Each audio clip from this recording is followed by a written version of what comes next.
The Mouse and the Motorcycle by Beverly Cleary. Chapter 4. Keith. Ralph did not know how much time had passed before he was awakened by the lamp on the bedside table shining down on him.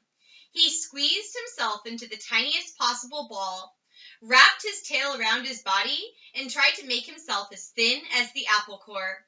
"My motorcycle!" shouted the boy the very first thing. "Somebody stole my motorcycle!" "Oh, no," thought Ralph. "It won't be long now." "Nobody stole your motorcycle," answered the boy's mother from 216. "It's around someplace. You just mislaid it. You can find it in the morning. You'd better get ready for bed now." "No, I didn't mislay it," insisted the boy. "I put it right here on the table beside my sports car." "You'll find it someplace," said his mother, not much interested. Boys were always losing things. While Ralph cowered behind the apple core, Keith opened the drawer of the bedside table and slammed it shut. He jerked back the bedspread, yanked the pillows off the bed, and threw them back. Then he got down on his hands and knees and looked under the bed and under the table. Ralph wrapped his tail more tightly around his body. "Here it comes," he thought.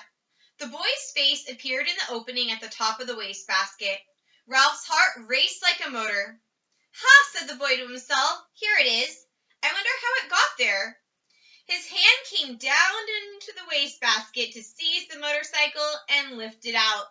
Still leaning over the wastebasket, he examined the bent handlebar and the chipped paint. "That's funny," he remarked aloud. "It must have rolled off, but I don't see how it could." The boy did the natural thing for a boy to do. He looked into the wastebasket again. Ralph closed both eyes tight and waited. He wished he had not eaten so much of the apple core. If he had not been so greedy, the core would have been thicker and he would have been thinner.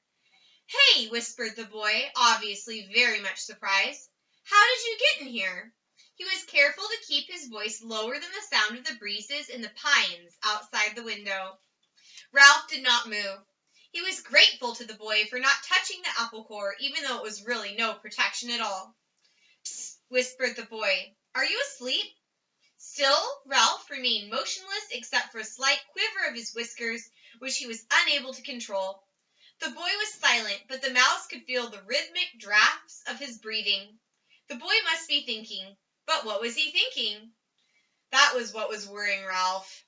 "No," said the boy to himself. "No, it couldn't be." "Couldn't be what?" wondered Ralph, who was beginning to feel cramped from crouching behind the apple core. "Hey, wake up!" whispered the boy. That was the last thing Ralph wanted to do. "Come on," pleaded the boy. "I won't hurt you." Ralph considered. After all, what did he have to lose? If he stayed in the wastebasket, he was almost certain to get dumped into the incinerator. He might as well come out from behind the core.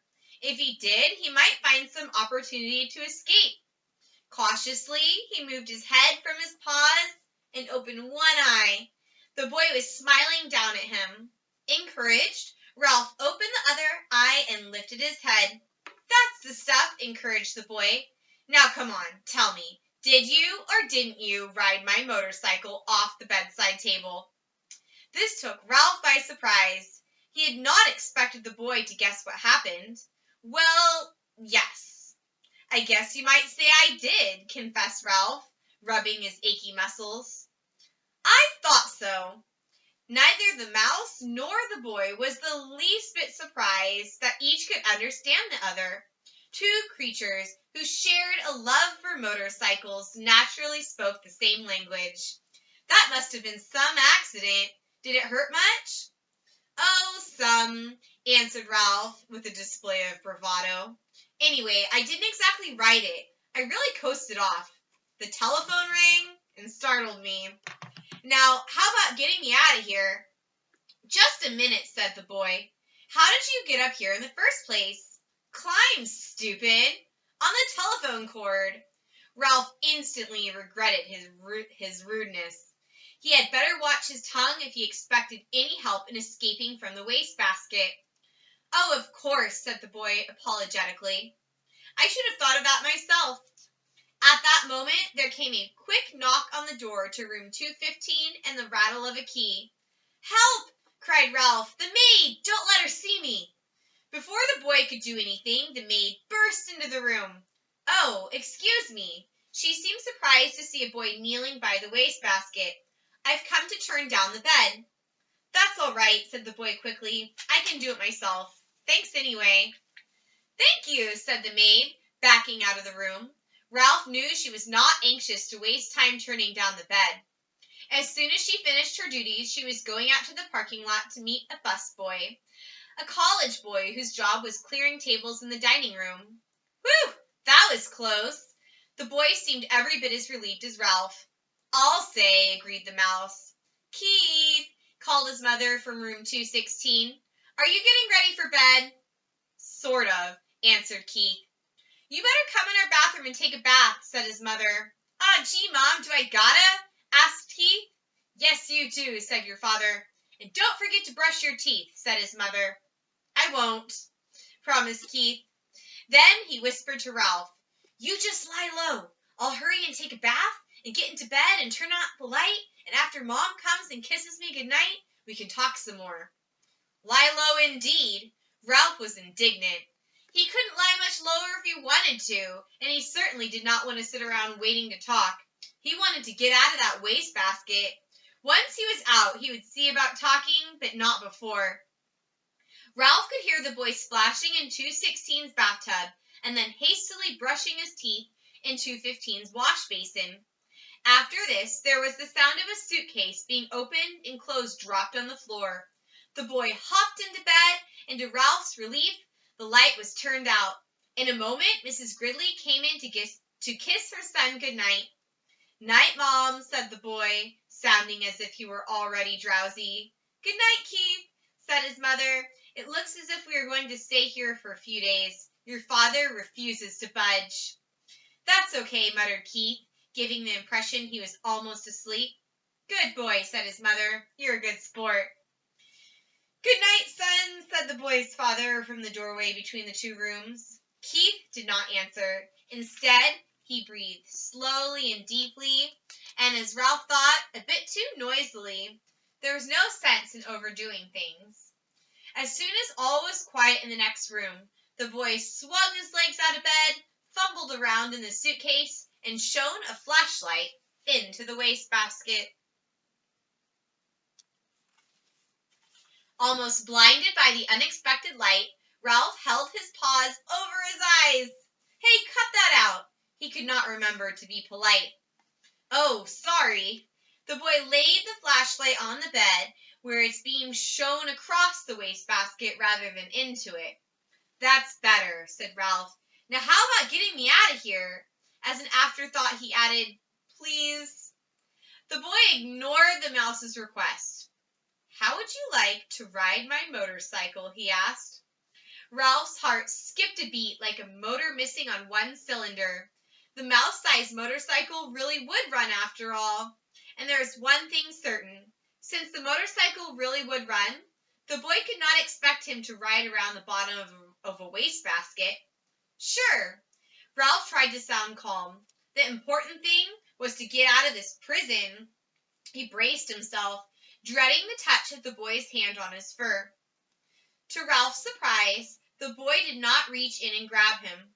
Instead, he slowly and gently tipped the wastebasket on its side, permitting Ralph to walk to freedom with pride and dignity. "Thanks," said Ralph, genuinely grateful for this consideration. "I believe you're okay." "Sure I'm okay," said the boy, setting his motorcycle down beside Ralph. "Did you think I wasn't?" You can never tell. Ralph put his paw on the handlebar of the motorcycle. "It's a real beauty, even with a bent handlebar. I'm sure sorry about that." "Forget it," said the boy reassuringly. "It won't hurt much. The motorcycle will still run." Ralph threw his leg over the motorcycle and settled himself comfortably in the seat. Perfect! Just perfect! The boy was obviously delighted that his motorcycle was just right for a mouse. Ralph could not have agreed more heartily. It was perfect, except for one thing. He did not know how to start it. Well, go on, said the boy. Ride it.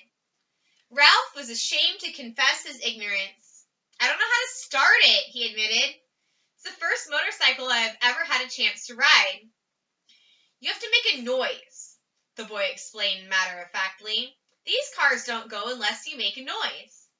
The answer was so obvious, Ralph was disgusted with himself for not knowing without asking. He grasped the handle grips and, fearful lest his noise be too squeaky, managed a vroom. Sure enough, the motorcycle moved. It really and truly moved across the threadbare carpet. Ralph was so excited that he promptly forgot to make the noise. The motorcycle stopped. Ralph started it again. Vroom, vroom, vroom. This time he remembered to keep on making the noise. He sped off into a square of moonlight on the carpet and found a good threadbare spot without any bumps. Look out for your tail, said the boy. Don't let it get caught in the spokes. Thanks for reminding me, said Ralph, causing the motorcycle to stop. He started again and steered with one paw while he reached back with the other, caught up his tail, and held the tip safely against the handlebar.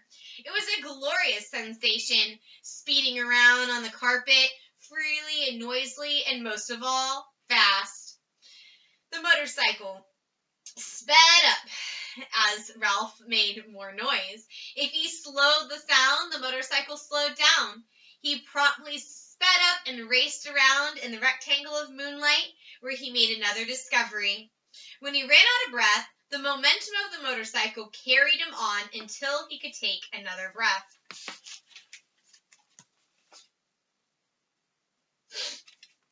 Gee, you're lucky, whispered the boy.